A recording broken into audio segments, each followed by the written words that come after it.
Na mtazamaji, siasa za ugavana wa Bomet zinaendelea kuchacha huku naibu wa rais William Ruto akiwahakikishia wakazi kwamba chama cha Jubilee kitanyakua kiti hicho. Kadhalika alimkejeli kiongozi wa chama cha mashinani Isaac Ruto ambaye ni gavana wa Bomet. Mwanahabari wetu Cecilia Wakesho na taarifa zaidi.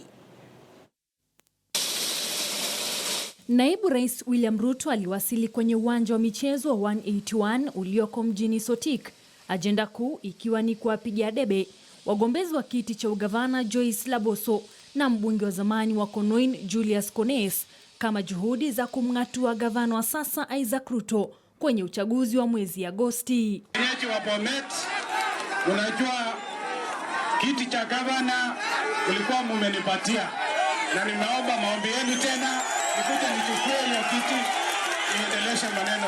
We are going to run sisi kama Jubilee. Hiyo maneno ya vote go second vote sisi hatuna. Wawili hao wakijipigia upatu wiki chache kabla ya kura ya mchujo wa chama cha Jubilee inayotarajiwa katikati mwa mwezi ujao. Mimi na Kones tumekubaliana tutafanya siasa ya amani kabisa, ya amani.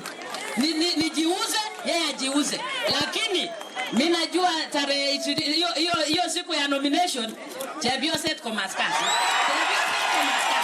Naibu rais ambaye amedaiwa kuwa mstari wa mbele kumpigia debe Laboso, aliyepia mbunge wa Sotik, hali kadhalika naibu spika wa bunge la taifa, akaamua kukishambulia chama cha gavana Isaac Ruto, huku akiwahakikishia wakazi kwamba Jubilee itakifagia chama hicho. Dunia hii ni ya Jubilee ama ni ya mashakani?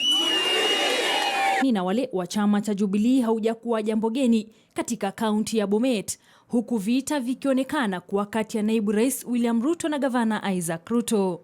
Cecilia Wakesho, KTN News.